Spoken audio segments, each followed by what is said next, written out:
My character's name is John Crichton, and he is a scientist who sets out one day to run an experiment orbiting the Earth and gets sucked down a wormhole and finds himself at the other end of the universe. At the other end of the universe, John is surrounded by a group of aliens.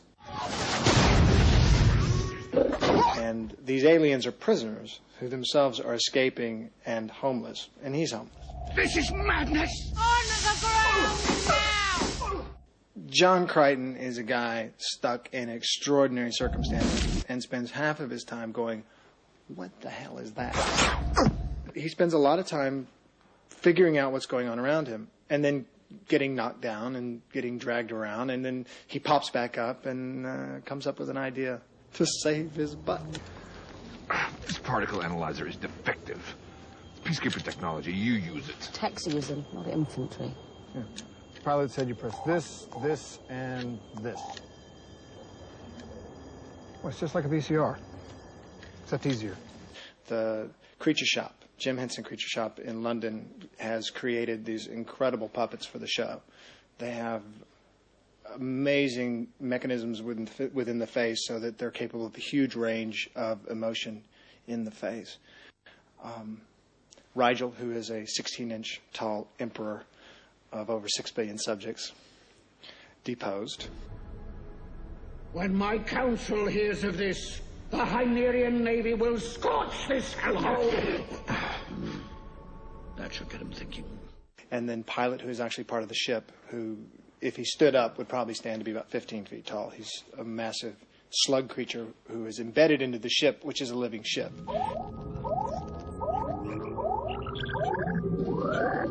Does that mean that we've stopped sinking? Yes. We're almost completely submerged. They also created prosthetics for Anthony Simcoe's character, who's Dargo, who is a Luxon warrior. And Anthony is 6'6", big voice, and with prosthetics and makeup stands about 7 feet tall. Never lay your hands on me again. The puppet creatures are interesting to play across from, because you can't treat them as puppets. If you treat them as puppets, you stay away from them, you draw a line between you, and nothing happens. Take this royal pain out of my sight. If you get in tight with them, and you get your hands on them, and you talk to them, and you deal with them, the puppeteers are actors. They're performers in their own right, and really quite amazing at what they do. That they react to you, and the scene starts to become alive, and you stop watching a puppet and watching the actor, and you watch the scene between two characters. Where's the you-know-what? I knew you wouldn't come back just for me. What'd you do with it? It's safe and sound. Did you swallow it? Swallow it?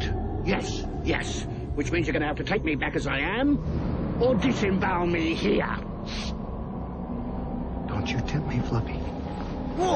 He comes from this place where he grew up. He watched E.T., and he probably has in his head, he has this idea of what it is to meet an alien.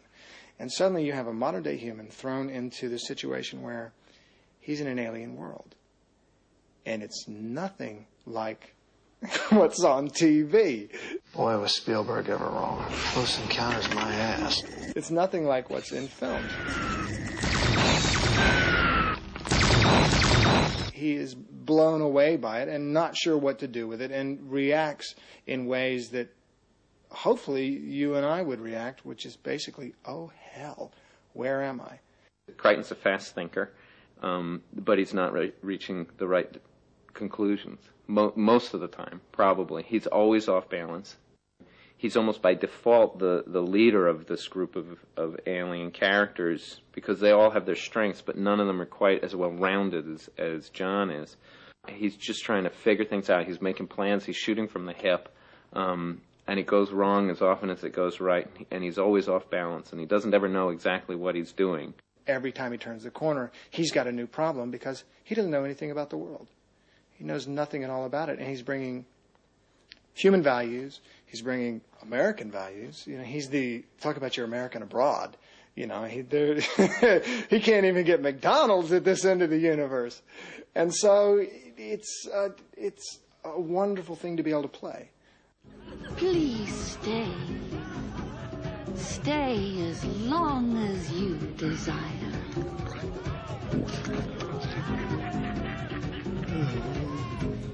She gives me a Woody.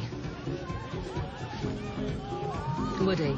It's a human saying. I've heard you say it often. When you don't trust someone or they make you nervous, they give you... Willies. She gives you the willies. The thing about doing science fiction is that it allows you to explore different ideas, different avenues in a way that you can't do in standard drama. And it allows you to raise very hard and interesting questions about what it is to be human and what it is to be moral and ethical. And also you get to tell really interesting stories, and there's like fabulous alien chicks.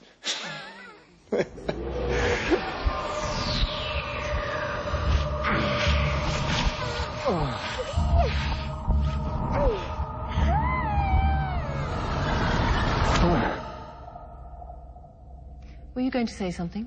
We have so many setups. We have CGI, we have split-screen shots, we've got creatures coming in, we've got the puppeteers all over the floor, and you go, my gosh, this is overwhelming. And yet Brian, in the middle of this, knows all the pieces, knows all the components, and has a way of making everybody go, yeah, it's okay. It's good. We're also bringing in, really for the first time on television, all of the ingredients of CGI.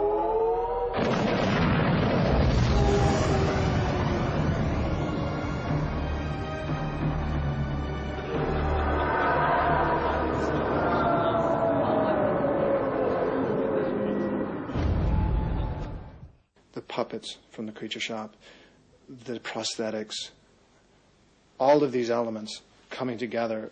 You know, it's really, green screens, and it's an incredibly detailed and complicated and exciting shoot. And Ben is perfect for the part. Ben played football all his childhood, and he's a real all-American guy.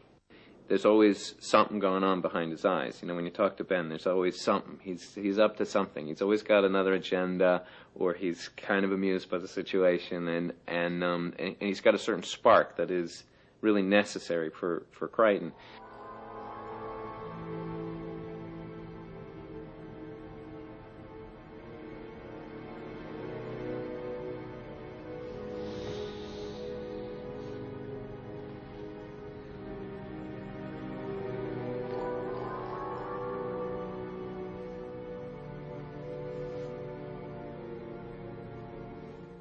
Here in Australia, they're very egalitarian, so I don't get treated like a star.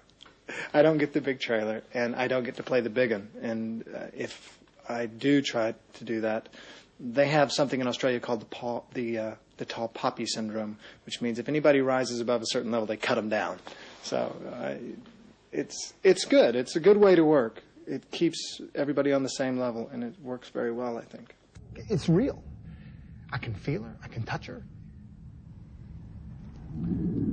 You were fantasizing about her. Remove her from your thoughts. Trust me, I'm trying.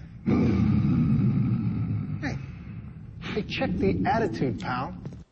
Australians love to take the piss, which is to poke fun at anything and everything, and they pride themselves on being able to do that. The only thing is if you turn it on your head and you say, oh, Australia is just like America in the 50s, they go, what?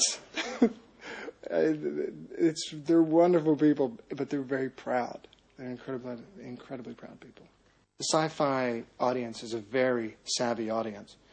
They're very intelligent, and it's a little scary to go into that realizing that, they have their eye on the details. And as we're creating a series, we start from scratch. We're still creating the world, much in the same way they did with Star Trek. If you go back to the old Star Trek, you'll see, well, no, that changed later. Or they just ignored that fact. And, the science fiction audience is very much aware of that. Fire.